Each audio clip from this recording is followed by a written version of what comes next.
12,800 years ago, the world didn't just change, it ended. In a single night of fire and ice, a global civilization, one we are told never existed, was wiped from the face of the earth. But they didn't go quietly. They left us a message. Buried deep under the hills of Turkey, in a place called Gobekli Tepe, stands a stone sentinel, Pillar 43. To the untrained eye, it's a collection of animals. But to those who can read the silent language of the past, it is a desperate warning cosmic timestamp of the apocalypse. Today, we dive deeper than ever before. We aren't just looking at rocks. We are looking at the prophecy of the vulture stone. We will look at the forbidden research of Graham Hancock, the astronomical codes of Dr. Martin Sweatman, and the evidence that mainstream history is too afraid to admit. Welcome to the ultimate investigation. This is the story of the day the sky fell, and the warning that history is about to repeat itself. Human history is a puzzle with most of its pieces missing. We are told a story in school, a linear progression from primitive hunters to settled farmers, leading eventually to the pyramids and the modern world. But what if that story is a lie? What if, before the dawn of our recorded history, there was another peak, a lost chapter of humanity that reached for the stars and was suddenly, violently silenced? Welcome back to Silent History. Today, we aren't just exploring an archaeological site. We are investigating a crime scene, a place where an ancient civilization left behind its final testimony. This is Pillar 43, the vulture stone of Gobekli Tepe, and it contains a warning that modern academia has tried to ignore for decades. The story begins in 1994 with a man named Klaus Schmidt. While surveying a hill in southeastern Turkey known as Potbelly Hill, Schmidt noticed something odd. Large limestone slabs were poking out of the ground. Mainstream experts thought they were just medieval gravestones. But Schmidt, with the intuition of a true pioneer, felt something deeper. As he began to dig, the earth gave up a secret that shattered our timeline. He didn't find graves. He found massive, T-shaped pillars arranged in perfect circles. Some stood nearly 20 feet tall, weighing as much as 20 tons. Carbon dating sent a shock wave through the scientific community. These stones were 12,000 years old. Think about that. This site predates the invention of the wheel, the domestication of animals, and the discovery of metal. According to every textbook, the people of this era were hunter-gatherers living in caves. Yet, here they were, performing massive engineering feats that should have been impossible. Schmidt realized he hadn't found a city. He had found the world's first temple. But the question remained, why build it?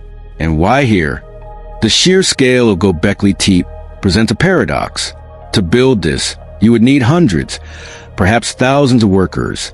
You would need a hierarchy, a supply chain, and most importantly, a reason.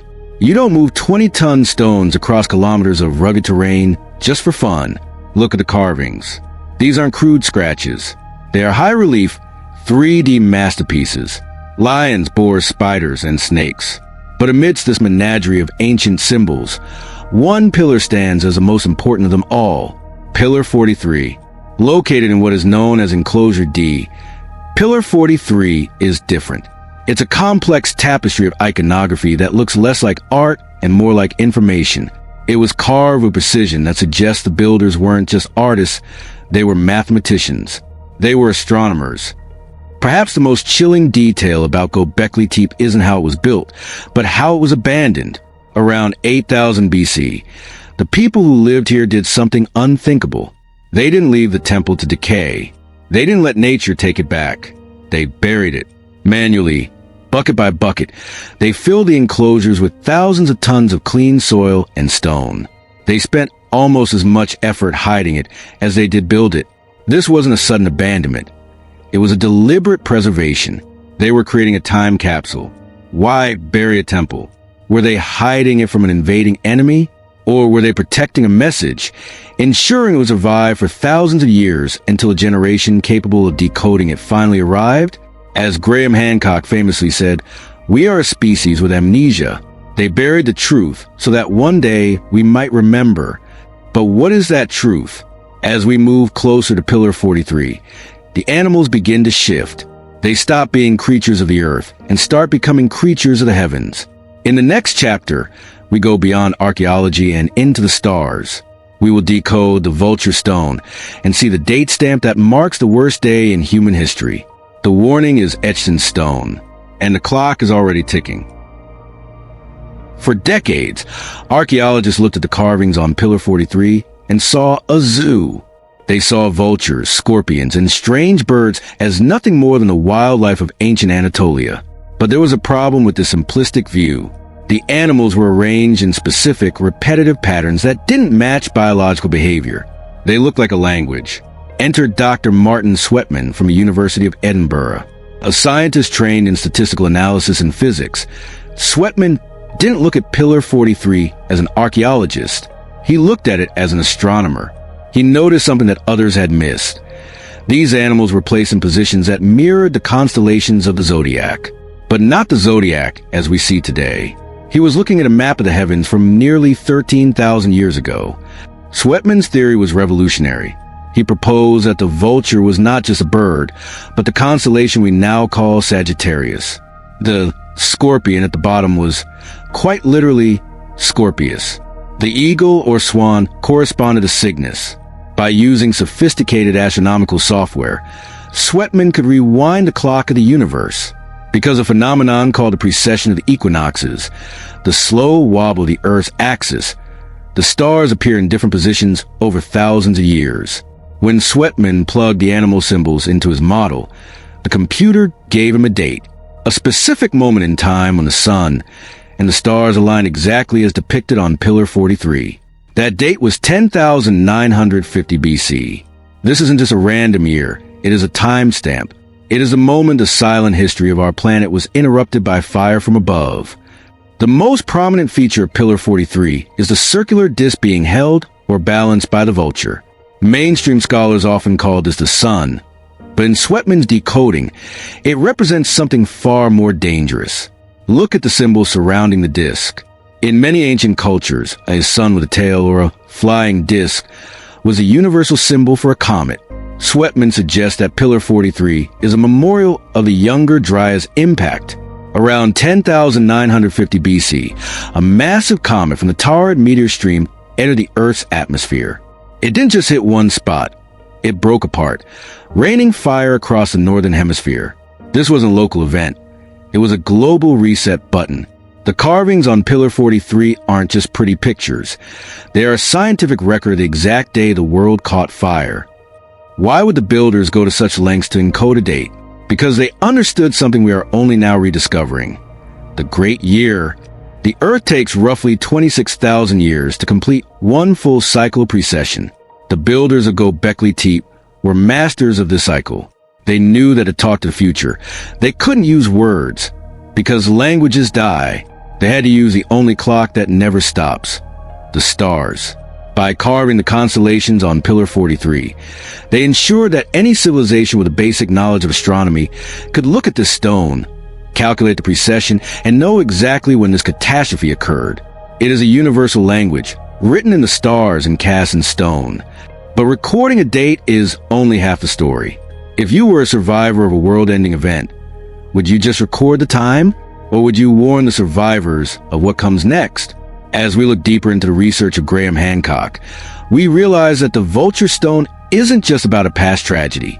It's about a cycle that hasn't ended. In Chapter 3, we witness the apocalypse itself, the fire, floods, and the 1,000-year winter that followed. The sky is falling, and the stones remember everything. Imagine a world before history, a world where humanity has already achieved a level of sophistication we are only now beginning to grasp. Then, in the blink of an eye, the sky catches fire. As we saw in the previous chapter, Pillar 43 acts as a cosmic timestamp for 10,950 BC. But what happened on that day?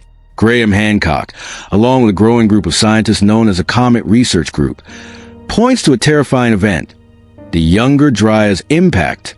This wasn't just one rock hitting the Earth. It was a bombardment.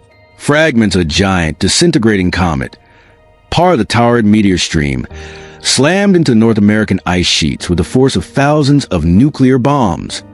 The impact was cataclysmic. The heat from the explosions instantly vaporized millions of cubic miles of ice. This created what scientists call meltwater pulse 1b, a sudden, massive rise in sea levels that flooded the world's coastlines. This is a real-world origin of the Great Flood, legends found in the Bible, the Epic of Gilgamesh, and over 200 cultures across the globe. On Pillar 43, we see a headless man at the bottom of the carving. In the silent history of this stone, this isn't just art. It is a symbol of the utter devastation of the human race. The civilization that built the foundations of Gobekli Tepe was almost entirely wiped out. The golden age of humanity ended not with a whimper, but with a roar of fire and water. But the fire was only the beginning. The dust and soot thrown into the atmosphere blocked out the sun for decades. The Earth's temperature plummeted, plunging the planet back into a mini-ice age that lasted for 1,200 years, a period known as the Younger Dryas. This is the ancient warning they don't teach you in school. Modern history says humans were slowly evolving during this time, but Pillar 43 suggests we were recovering. We were a broken species, trying to survive in a frozen world, clutching to the remnants of the knowledge we once possessed. The builders of Gobekli Tepe weren't developing agriculture. They were trying to restart it in a world that had become a graveyard. Now, look at the very top of Pillar 43. Above the constellations and celestial chaos, there are three mysterious symbols that look like handbags or baskets. Why are they there? Graham Hancock highlights a startling coincidence. These same handbags appear in the hands of the Oans in ancient Sumer, the Apkallu sages, and the gods of the Olmecs in Mexico.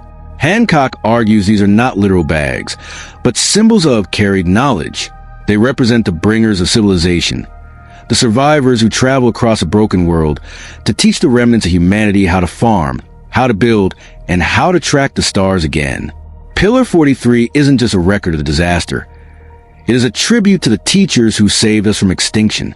It is a testament to the resilience of the human spirit. The people of Gobekli Tepe knew that what happened once would happen again. They knew the comet fragments were still out there, hiding in the dark patches of our solar system. If Chapter 3 is the story of our past, Chapter 4 is a warning for our future. Why did they bury this message so carefully? And what does Graham Hancock say about the window of return? The clock they started 12,000 years ago is still ticking. And the next date on the calendar might be closer than we think. We have seen the evidence of the past. We have seen the stars align with a day of fire. But the biggest question remains, why did they bury it?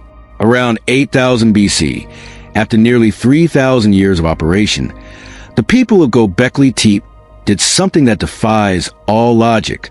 They didn't just leave. They carefully and systematically buried the entire site under thousands of tons of dirt. This wasn't a landslide or an act of nature. It was a massive human effort. Mainstream history says they simply outgrew their religion. But Graham Hancock offers a much more chilling explanation.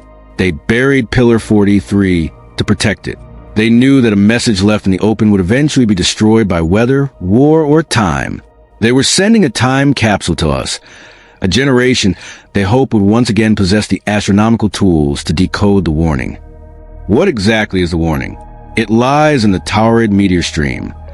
Scientists now know that the giant comet that struck Earth in 10,950 BC was part of a massive trail of debris that our planet passes through twice every year.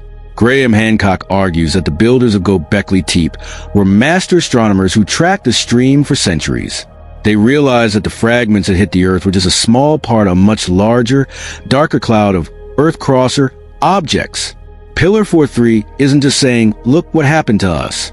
It is saying, the monster that killed our world is still out there, and it has a schedule. Hancock points to a terrifying possibility. The precession of the equinoxes, the same 26,000-year cycle encoded on Pillar 43, suggests that we are currently entering a danger window. In his research, Hancock highlights that the survivors of the ancient apocalypse weren't just mourning their lost world. They were calculating the return of the cosmic threat. Many ancient calendars, including the Mayan long count, seem to point to our current era as a time of great change or potential cataclysm. Could it be that the 12,000-year silence of Pillar 43 was timed to end exactly now? Are we the generation the builders were trying to reach? This is why they don't teach you this in schools. To admit that Pillar 43 is a warning is to admit that our modern civilization is fragile. It is to admit that we are not the masters of our destiny, but subjects to a cosmic cycle we are only beginning to understand. The silent history of Pillar 43 tells us that we have been here before. We built great things, reached the stars, and then lost it all in a single night. The headless man on the stone is a mirror. He represents a humanity that lost its memory, humanity that stopped looking up at the sky. Graham Hancock's work, along with the silent stones of Turkey, asks us one final question. Will we decode the message in time, or will our cities also one day be buried under the dust, waiting for the next cycle of humanity to find our ruins? The stones have spoken. The code has been broken. Now the choice is ours. Thank you for watching this special investigation on silent history. If you believe the past holds a key to our future, subscribe and share this message, because history is only silent if we refuse to hear it.